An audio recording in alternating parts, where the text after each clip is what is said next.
बॉलीवुड के मशहूर अभिनेता प्रदीप कुमार का जन्म 4 जनवरी 1925 को पश्चिम बंगाल में एक मिडिल क्लास फैमिली में हुआ। उनके माता-पिता और पत्नी के बारे में कोई खास जानकारी उपलब्ध नहीं है। प्रदीप कुमार बचपन से ही फिल्मों में बतौर अभिनेता काम करने का सपना देखा करते थे। इसी सपने को पूरा करने के लिए वो अपने जीवन के शुरुआती दौर में रंगमंच या थिएटर से जुड़ गए। हालांकि इस बात के लिए उनके पिताजी राजी नहीं थे। 17 वर्ष की उम्र में प्रदीप कुमार अपने सपनों को साकार करने के लिए मुंबई आ गए। मुंबई आने के बाद वो उन दिनों बॉलीवुड के जाने माने सिनेमाटोग्राफर धीरेन दे के सहायक के रूप में काम करना शुरू कर दिए। वर्ष 1947 में उनकी मुलाकात डायरेक्टर देवकी बोस से हुई। देवकी बोस को प्रदीप कुमार में एक उभरता हुआ सितारा दिखाई दिया और उन्होंने अपनी बांग्ला फिल्म अलखानंदा में काम करने का मौका प्रदीप कुमार को दिया।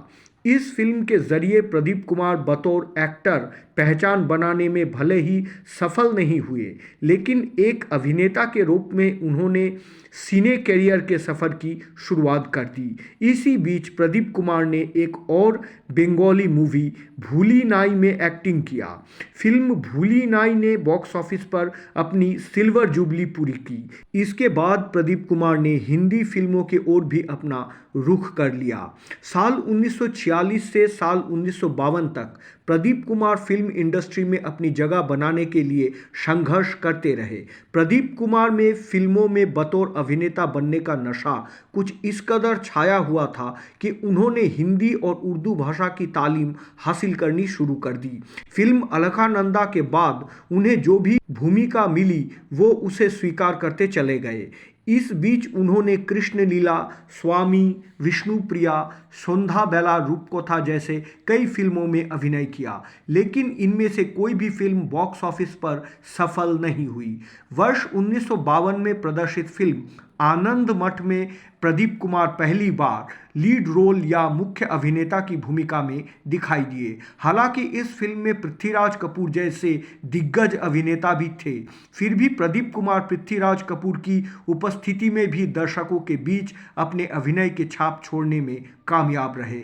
इस फिल्म की सफलता के बाद प्रदीप कुमार बतौर अभिनेता फिल्म इंडस्ट्री में अपनी पहचान बनाने में कामयाब हो गए। साल 1956 प्रदीप कुमार के फिल्मी करियर का सबसे अहम वर्ष साबित हुआ। इसी साल उनकी 10 फिल्में रिलीज हुई, जिनमें श्री फरहाद, जागते रहो, दुर्गेश नंदिनी, बंधन, राजनाथ और हीर जैसे फिल्में शामिल रहे। इसके बाद प्रदीप कुमार ने एक झलक, अदालत, आरती, चित्रलेखा, भीगी रात और दिन, बहू बेगम जैसे कई फिल्मों में अपने अभिनय का जौहर दिखाकर दर्शकों का भरपूर मनोरंजन किया। अभिनय के एक रूपता से बचने और खुद को चरित्र अभिनेता के रूप में स्थापित करने के लिए प्रदीप कुमार ने खुद को अलग अलग भूमिकाओं में पर्दे पर पेश किया। इस क्रम में वर्ष 1969 में प्रदर्शित अजय विश्वास की सुपरहिट फिल्म संबंध में उन्हें कैरेक्टर रोल मिला था। बावजूद इसके उन्होंने अपने सशक्त अभिनय से दर्शकों की वाहवाही लूटी थी। 50 और 60 के दशक में फिल्मकारों को अपने फिल्मों के लिए जब भी किसी राजा, महाराजा या फिर राजकुमार अथवा नवाब बादशाह की भूमिका की ज़रूरत होती थी, वो प्रदीप कुमार को याद करते थे। उनके उत्कृष्ट अभिनय से सजी नागिन, अनारकली, ताजमहल, बहू बेगम और चित्रलेखा जैसी फिल्मों को दर्शक आज भी भूल नहीं सकते हैं। प्रदीप कुमार के फिल्मी करियर में उनके जोड़ी मीना कुमारी के साथ खूब जमी। अभी के दौर में निर्माता एक अभिनेता और अभिनेत्री के जोड़ी को बहुत ज़्यादा दोहराने से घबराते हैं, लेकिन अपने समय में प्रदीप कुमार ने एक्ट्रेस मधुबाला के साथ 8 फिल्मों में और मीना कुमारी के साथ 7 फिल्मों में बतौर हीरो काम किया। इसमें अधिकतम फिल्में सुपरहिट रही। मधुबाला के साथ की गई फिल्मों में राजहाथ, Shri Farhad, gateway of India, यहूदी की लड़की सहित कई फिल्में शामिल हैं। तो वहीं मीना कुमारी जी के साथ उन्होंने आदिले जहांगीर, चित्रलेखा, बहू बेगम, भीगी रात और आरती जैसे कई फिल्मों में काम किया। प्रदीप कुमार ने कई रोमांटिक और ऐतिहासिक फिल्मों में काम किया। उन्होंने पर्दे पर अधिकतर राजा महाराजा और शहंशाही की भूमिका ही निभाई। प्रदीप कुमार को उर्दू भाषा बोलने में महारत हासिल थी। 50-60 के दशक में प्रदीप कुमार के अभिनय का डंका बजता था। प्रदीप कुमार ने काफ़ी समय तक फिल्मों में बतौर लीड रोल काम किया, लेकिन एक समय के बाद उन्होंने कैरेक्टर आर्टिस्ट का किरदार निभाना शुरू कर दिया।